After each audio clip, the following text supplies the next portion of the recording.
And then the night of the 29th, about 14 minutes past midnight, we encountered a Japanese sub.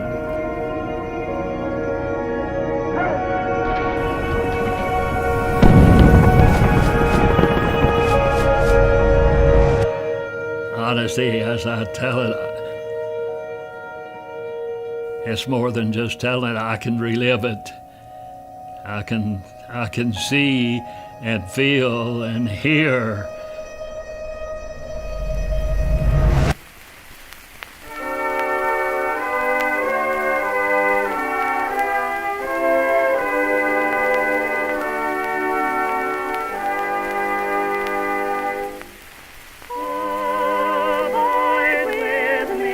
As the United States moved full steam ahead into the Second World War, many young men like Edgar Harrell of Murray, Kentucky, could hardly wait to graduate before joining up with the armed forces.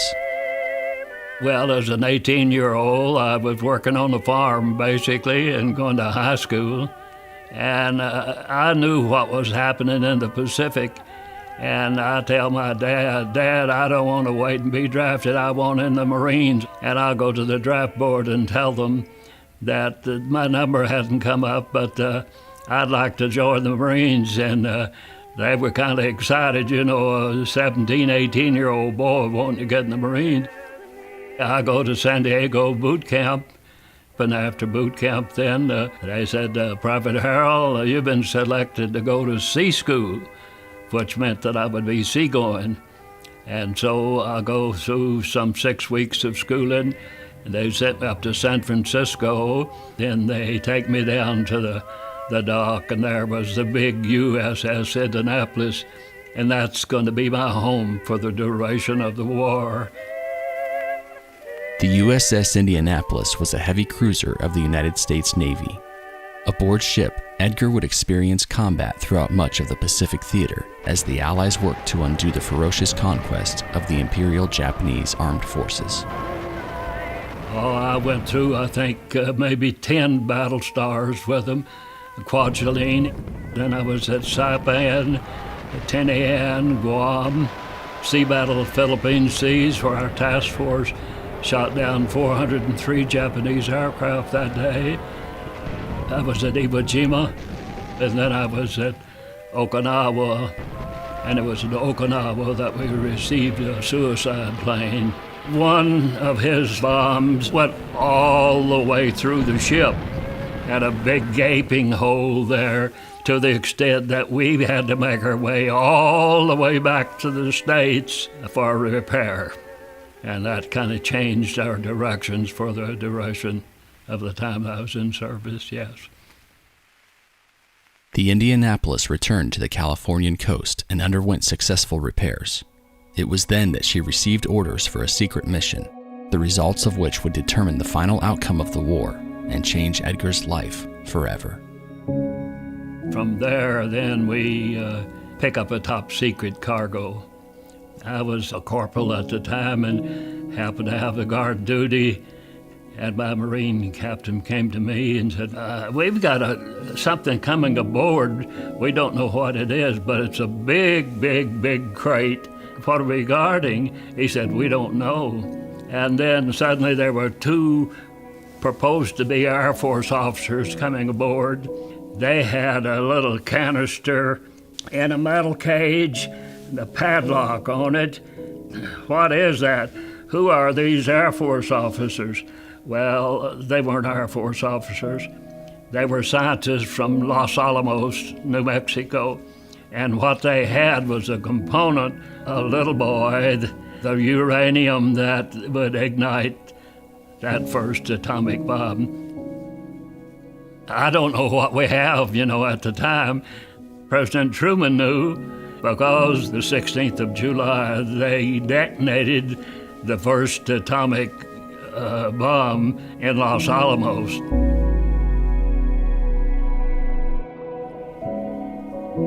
Then we get underway then real soon.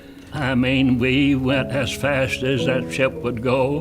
We go to a place there in Tinian, and someone comes, and they take that big crate, and they take that little a canister too. After successfully delivering its cargo, the Indianapolis set course for the Philippines to prepare for the upcoming invasion of Japan. But the ship would not reach its destination. And then the 29th, the night of the 29th, about 14 minutes past midnight, we encountered a Jap sub. Honestly, as I tell it, it's more than just telling it. I can relive it. I can see and feel and hear. I got off of watch that night at midnight, and so I go below deck and I get my blanket, and I go topside and I go all the way forward to number 1 turret. I made me a pallet right down on the deck under the barrels of that gun, and probably just began to doze off. About 11 or 12 minutes after midnight, Commander Hoshimoto, he picked us up with a little periscope just barely sticking up out of the water. We couldn't see him, he could see us. We had no underwater sound gear. They sent us out unescorted. He was surprised that we were alone.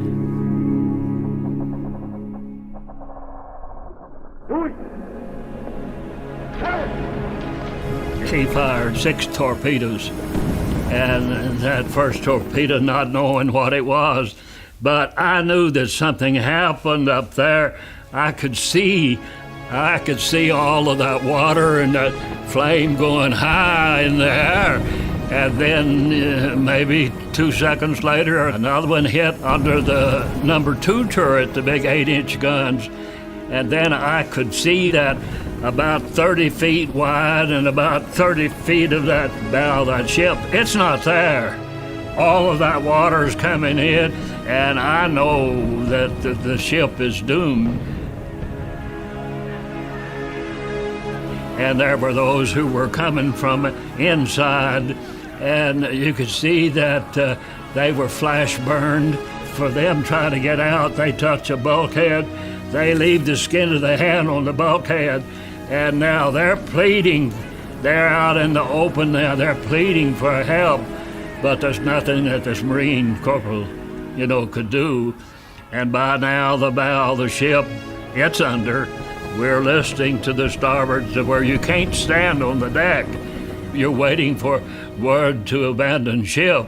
Well, for the good captain up there with no electrical power, no speaker, no nothing, all he can do is, as loud as he could, abandon ship, abandon ship, abandon ship. And then to go over then to that rail then and grab a hold of that rail, you know that you're going to be leaving the ship or the ship is going to leave you. But as I get there, I hold on to that rail, and may I say, there's times when you pray, and there's times when you pray. And I knew to whom I was praying, and I tell the Lord that I don't want to die. I knew that a certain brunette back home that was going to wait for me, Mom and Dad, I don't know what all I promised the Lord, but I want to live. I want to live. And may I say this, I can hear him today. Peace I give unto you, not as the world giveth. Let not your hearts be troubled. Don't be afraid. Don't be afraid. I'm holding on to that rail. Don't be afraid. And I knew that somehow, some way, I'm going to make it. And I did not have the least idea what I was going to experience the next 4.5 days.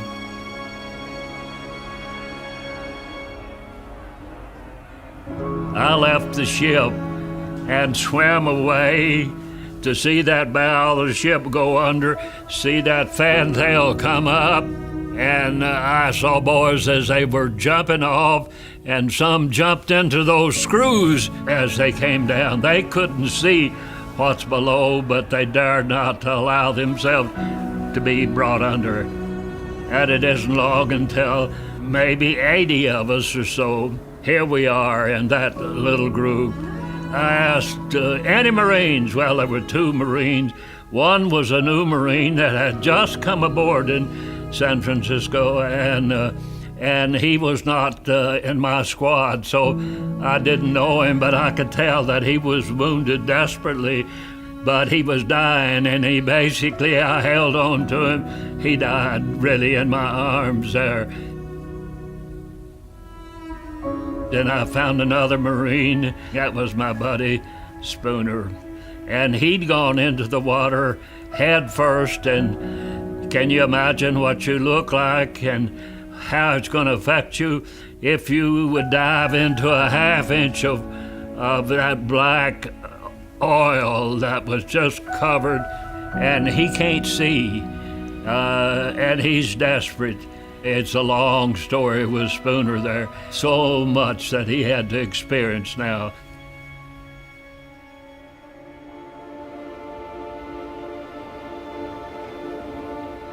Morning broke, and you could look out at any time, and you'd see a big fin swimming around, and you were kind of in their road, and they go through, and they don't bother to miss you. They hit you, and that's the end of you, you know. You'd see someone out by himself, you would hear blood-curdling scream, and you look, and you see it go under, 2 or 3 sharks there. You go and check your buddy, and you find that the bottom torso is gone. He's disemboweled, and so that's going to take place just so many times. Now the sun comes up, and when that sun came up, it wasn't appreciated at all because it's 110 degrees. Now, where are you going to get your water? You don't have any water. And some would dare maybe to drink a little salt water, but just wait a little bit. That brain with all of that salt in it, that man doesn't know straight up. He doesn't know you from a jab. He may take his sheath knife out and he stabs his buddy because he's a jab. And so we're losing, boys. And a little rain cloud came over, and you turn your mouth heavenward, and you're so thankful for that water. But if you could just see those faces, you'd see that they're all covered with oil. You know, you hold your mouth open, or you try to funnel some of that water in, but when that oil and all gets down in the tummy, it isn't long until that tummy says, we've got to come out, and it comes out. So you have no water.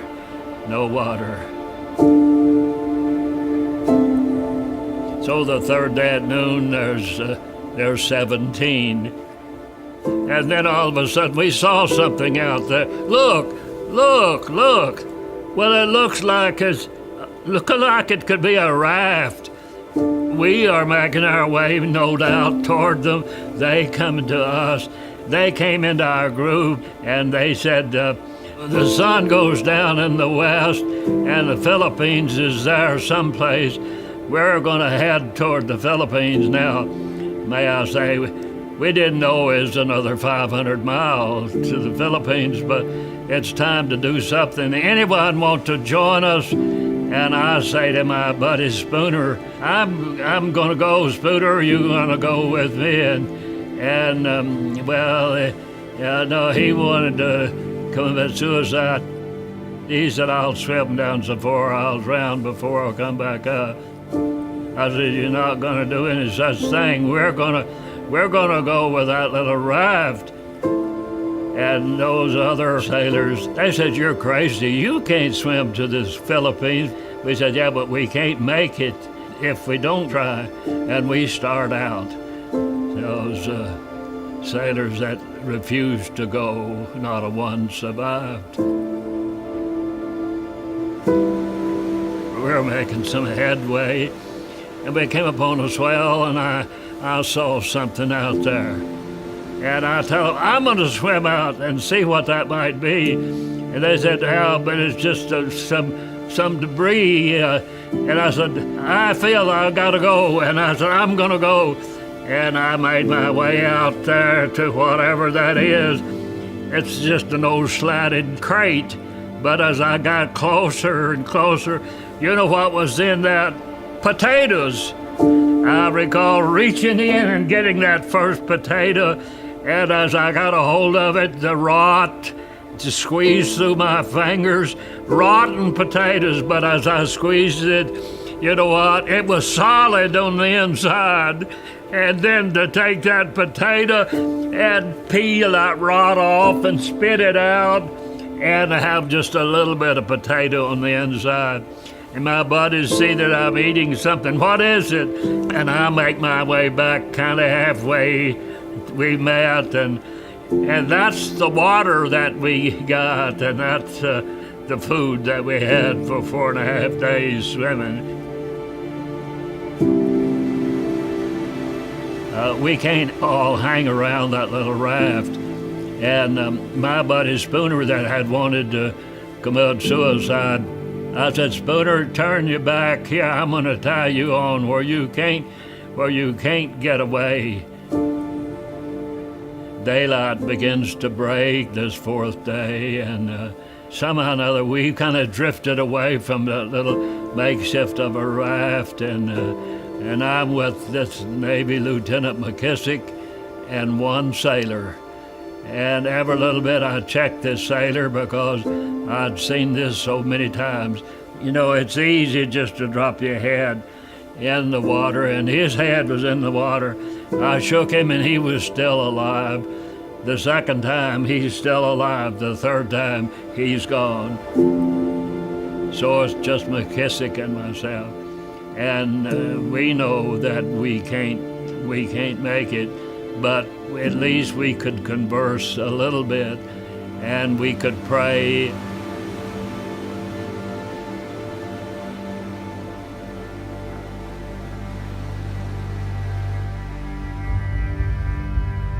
We see planes flying at 30,000 feet. Our B-29's bombing Japan. But then all of a sudden, we saw and we heard a plane. Here he is out on a search and destroy in that Ventura. Lieutenant Gwynn said, I looked down. He said, I thought I saw a flash of light, but as he started down, he came a little ways and he could see every way you look, bodies, bodies, bodies. Shark, shark, shark. But I can see him today when Lieutenant Gwynn came down and circled over McKissick and myself. I can see his face in that plane as he circled us 2 or 3 times, and he goes up and he breaks radio silence. And he gets in touch with Adrian Marks, a pilot of a PBY. It isn't long until he gets there. They told him, you can't land, but he said, we have to land, and the crew says, we will back you, we have to land. He said, I'm going to try to run a swell. He tried, but that right prop would never run again.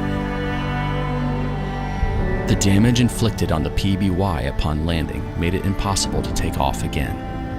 But Commander Marks and his crew were able to provide a safe haven for some 56 sailors and Marines until further help arrived.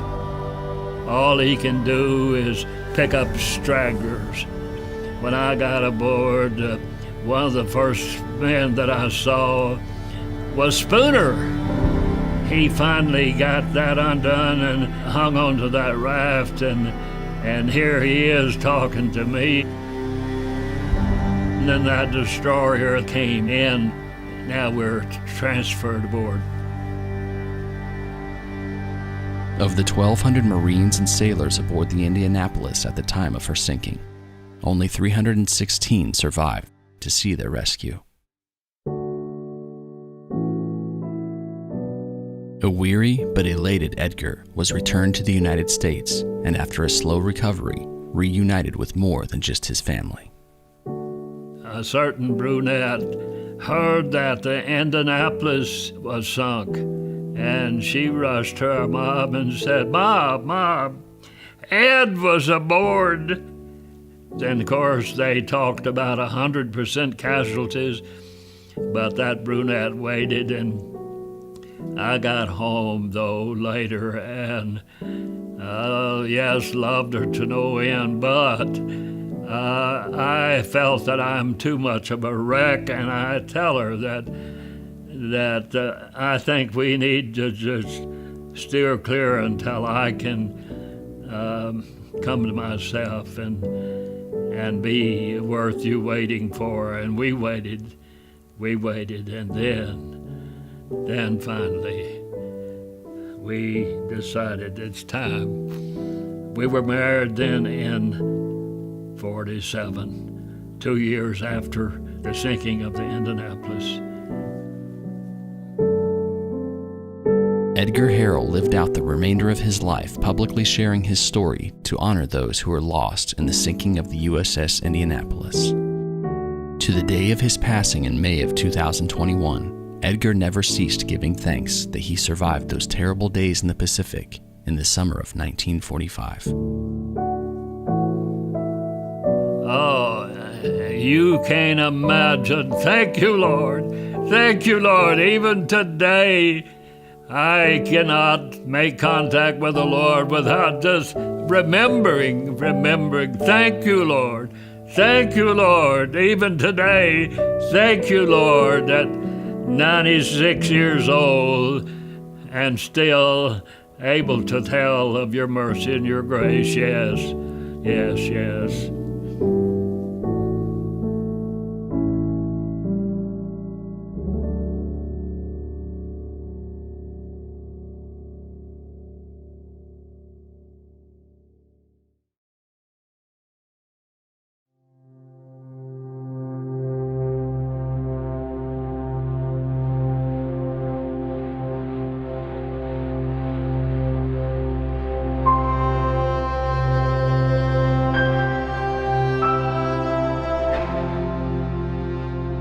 Hi everyone, I'm Josh from Memoirs of World War II, and I just want to say thank you for watching this episode. Our goal is to capture as many World War II veteran stories as we can from all over the world, but we can't do it alone. If you'd like to help us in this mission, consider supporting us through Patreon and check out our website memoirsofworldwar2.com for more information. If you haven't already, be sure to subscribe to our channel and click the notification bell so you don't miss a single episode. Again, we want to thank you for your support, and thanks for watching.